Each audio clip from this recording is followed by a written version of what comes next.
Buenos días, buenas tardes, buenas noches, profesor. En esta ocasión voy a exponer acerca de la tarea que nos envió, acerca de investigar 4 fuentes, dar 2 definiciones de cada una y un ejemplo, y algunas conclusiones.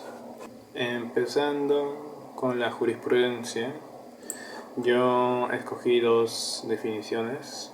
Bueno, mis 2 definiciones vienen de la Real Academia Española, de su diccionario de la lengua española, y de un diccionario jurídico escrito por Guillermo Cabanellas, un importante jurídico. Y bueno, la primera, la de la Real Academia Española, dice que la jurisprudencia es el criterio sobre un problema jurídico establecido por una pluralidad de sentencias concordes.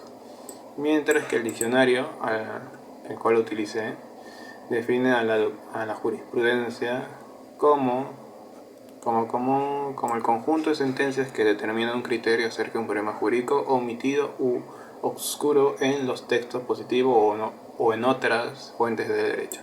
Y yo puedo decir que a partir de estas 2 definiciones puedo definir a la jurisprudencia como el criterio que uno genera a partir de casos pasados para un caso presente. Cómo abordar un caso teniendo en cuenta casos similares que hayan sucedido antes. Y como ejemplo, para explicar qué es la jurisprudencia, tomé un caso reciente de la empresa Claro, que recibió una multa de 10.44 UIT. En este caso es debido a que la empresa mandó de forma continua frecuente publicidad a un usuario, pero el usuario no dio el consentimiento.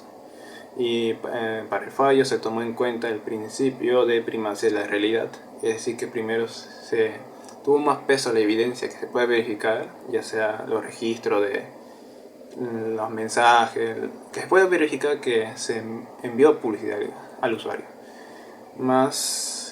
Tiene eso más peso que el argumento que puede dar la parte afectada a la empresa.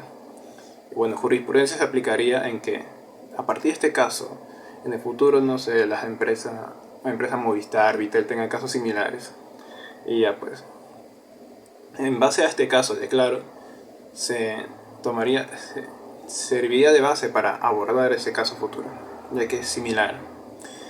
Ahora pasando al siguiente término, doctrina jurídica. Para mi primera definición de doctrina jurídica, escogí la que se publicó en un artículo del diario El Peruano, escrito por un magistrado de la Corte Suprema que se llama Carlos Calderón Puertas. Y para la otra, la escogí de una página de conceptos jurídicos especializada en ese campo.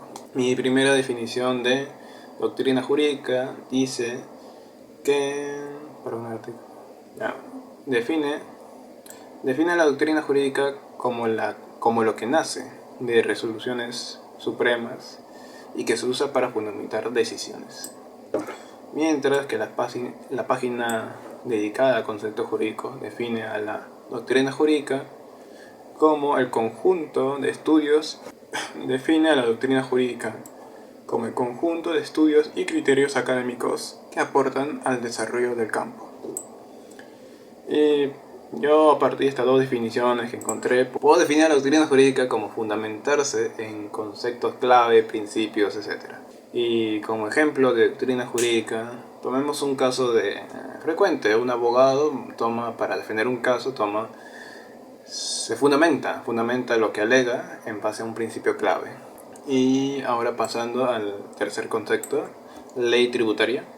No encontré precisamente 2 definiciones brindadas por sitios importantes, por personas importantes, sino más bien lo enfoqué en tomar definiciones de ley. Y de esto escogí de nuevo el diccionario de la Real Lengua Española, que brinda varias definiciones de qué es ley. Y yo tomé 2 definiciones. Una que dice que la ley es una norma que tiene sometido a cierto fenómeno de la naturaleza. Mientras que la otra dice que la ley es un precepto dictado por una autoridad a sus gobernados. Y ya, en base a estas 2 definiciones, tomando en cuenta que tributaria, tributo, se refiere a los tributos, a los impuestos, todo lo relacionado a ello, puedo yo definir que la ley tributaria es la norma que puede regular todo lo relacionado con los impuestos, ya sea su recaudación, modificaciones, etc. Y como ejemplo de una ley tributaria, yo escogí la número 31940, publicada el 22 de noviembre del año 2023, que amplía el plazo para la declaración jurada anual y además para el pago del impuesto a la renta. Esto es solamente aplicable para personas naturales y MIPES. En el decreto supremo yo saqué dos definiciones, una brindada por el Ministerio de Economía y Finanzas y otra por una página dedicada a conceptos jurídicos, temas relacionados.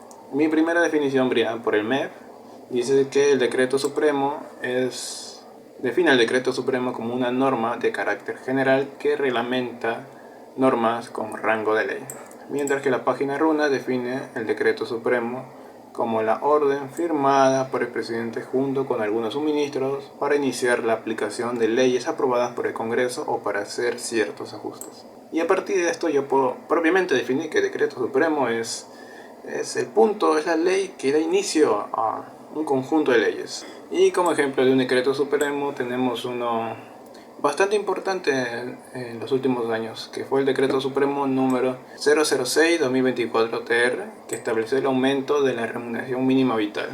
Y ya a partir de la investigación, de buscar y demás más cosas, voy a dar un par de conclusiones. Primero, que conocer estos términos nos ayuda a profundizar un poco más nuestros conocimientos, y que indagar más sobre ciertos conceptos nos ayuda a tener una mejor perspectiva.